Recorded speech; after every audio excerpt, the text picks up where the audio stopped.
Hello जी, मैं उसी लोकेश पांडे और आज मैं आपके लिए वीडियो लेके आया हूँ एक ऐसे टॉपिक पे जिसके अराउंड काफ़ी ज़्यादा बज़ रही है। काफ़ी अमेंडमेंट्स आ चुके हैं तो लोगों के बीच कन्फ्यूज़न काफ़ी ज़्यादा है।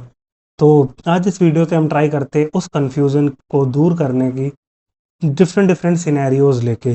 तो जो टॉपिक है वो है GST on renting of property.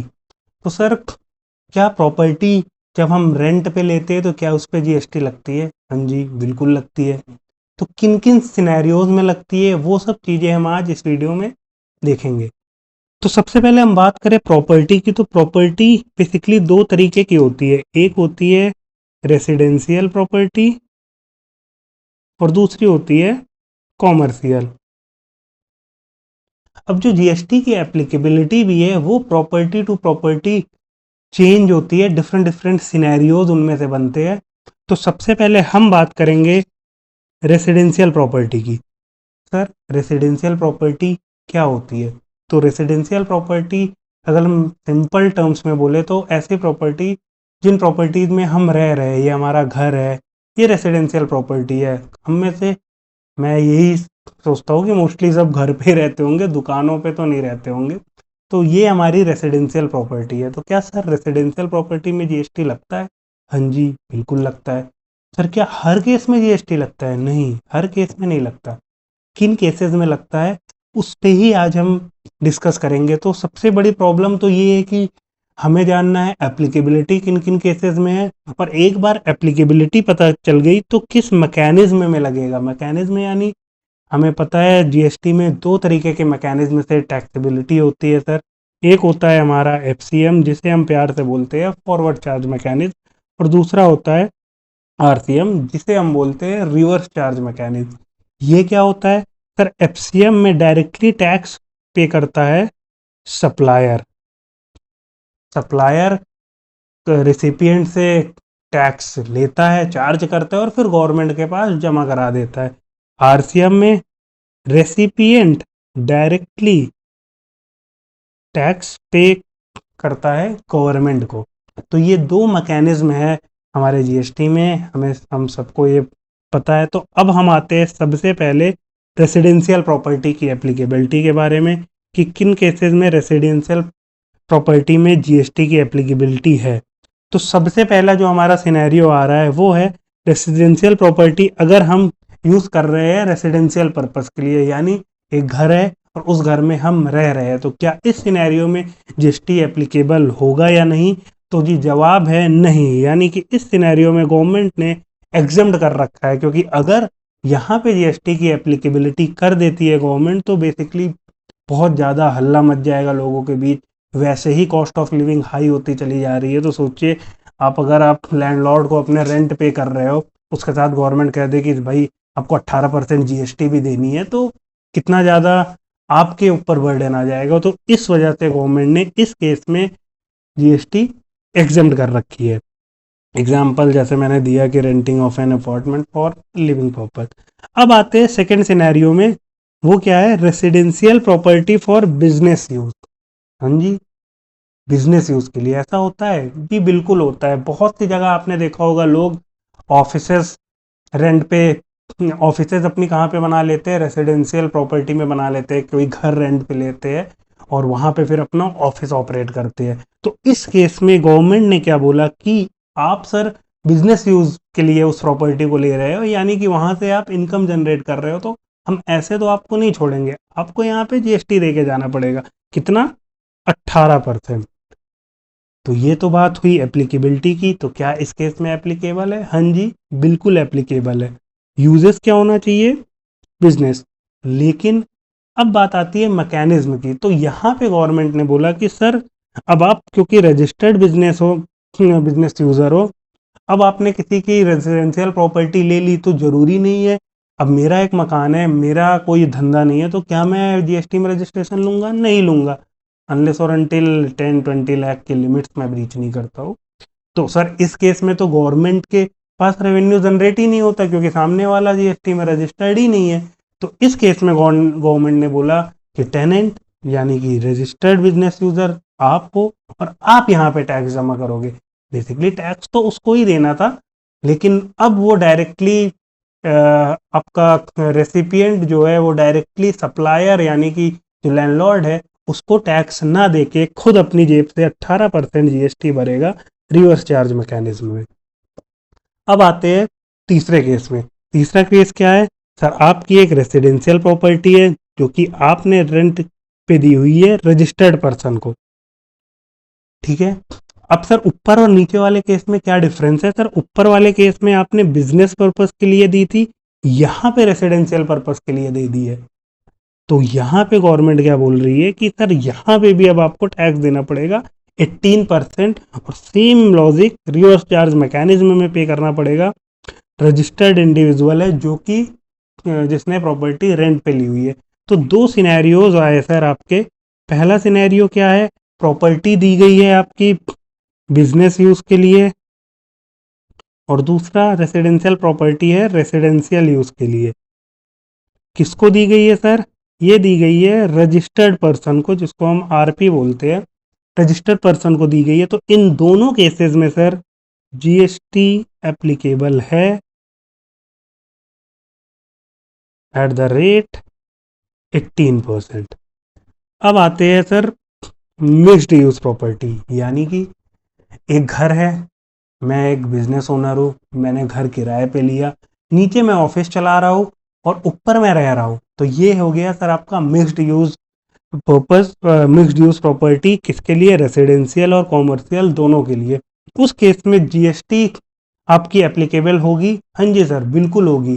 Sir क्या पूरी प्रॉपर्टी पे होगी? नहीं, इस पे होगी सिर्फ commercial portion only pay. For example, अगर मान लीजिए आपका रेंट 18,000 है, 3 फ्लोर की आपकी बिल्डिंग है, और आप फर्स्ट फ्लोर पे शॉप चला रहे हो, और बाकी जो आपके रिमेनिंग सेकंड और थर्ड फ्लोर है वहाँ पे आपका रूम्स है जहाँ पे आप रह रहे हो। तो इस केस में जो जीएसटी आपकी लगेगी वो पूरे 18,000 पे नहीं लगेगी, वो लगेगी आपकी प्रपोर्शनेट करके 18,000 ऑन 1/3, यानी कि 6,000।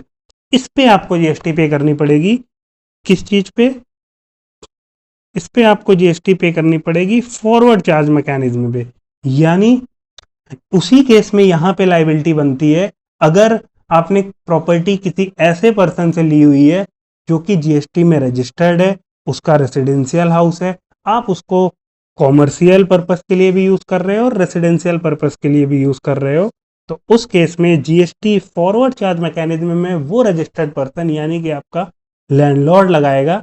और क्या पूरे केस पे लगा देगा? नहीं सर, पूरे 18,000 पे नहीं लगाएगा, वो सिर्फ उस पोर्शन पे लगाएगा जिस पोर्शन पे आप रेंट पे कर रहे हो कॉमर्शियल यूज के लिए, यानी जिस पे आप शॉप चला रहे हो अपनी। तो वहीं पे एग्जांपल है कि एक बिल्डिंग है जिसमें ग्राउंड फ्लोर आपने शॉप के पर्पस के लिए यूज कर रहे हो, रेसिडेंशियल अपार्टमेंट उसके ऊपर यूज कर रहे हो। तो ये केस हो गया सर आपका मिक्स्ड।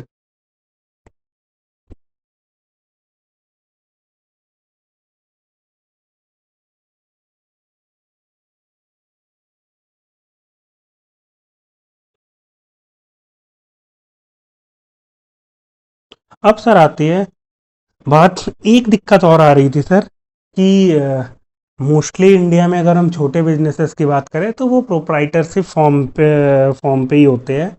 तो इस केस में कभी कभी क्या होता है कि जो प्रोप्राइटरशिप फर्म होती है वो पर्सनल कैपेसिटी में, मान लो मेरी एक छोटी सी दुकान है, मैंने एक हाउस रेंट पे ले लिया है, किसके लिए? पर्सनल यूज़ के लिए। मैं दूसरे शहर में मैंने अपनी दुकान खोली है, मैं रजिस्टर्ड हूँ जीएसटी में, लेकिन मैंने रेंट पे एक घर लिया हुआ है क्योंकि उस शहर में अपना घर तो है नहीं, वहाँ पे मैं रेंट पे रह रहा हूँ। तो क्या वहाँ पे मुझे जीएसटी देनी पड़ जाएगी? नहीं, इस केस में गवर्नमेंट ने एग्जेम्प्ट कर दिया है। अब बात आती है सर सिक्योरिटी डिपॉजिट की। मोस्टली हर जगह ये होता है कि कहीं पे भी आप चाहे शॉप रेंट पे लेने जाओ या इवन घर रेंट पे लेने जाओ, तो जो आपका लैंडलॉर्ड होता है वो आपसे सिक्योरिटी डिपॉजिट की डिमांड करता है। तो क्या सिक्योरिटी डिपॉजिट पे भी जीएसटी लगेगी? तो सर इसका सिंपल सा आंसर है, जीएसटी में कहीं पे भी अगर सिक्योरिटी डिपॉजिट की बात आए तो सिक्योरिटी डिपॉजिट पे तब तक जीएसटी एप्लीकेबल नहीं होती जब तक वो एडजस्टेबल ना हो। एडजस्टेबल यानी सर एक एग्जांपल से समझते हैं। मान लीजिए आपने रेंट पे एक प्रॉपर्टी ली 11 मंथ्स के लिए और आपने 1 मंथ का एडवांस दे दिया। 6 मंथ्स ही हुए थे आपको और आपने बोला कि सर मुझे प्रॉपर्टी वैकेट करनी है यानी खाली करनी है। तो मोस्टली क्या होता है, सबको डर होता है कि सर आपकी सिक्योरिटी लैंडलॉर्ड वापस करेगा कि नहीं करेगा, क्योंकि मोस्ट ऑफ द केसेस में सिक्योरिटी फॉरफिट कर लेते हैं, वो वापस नहीं करते।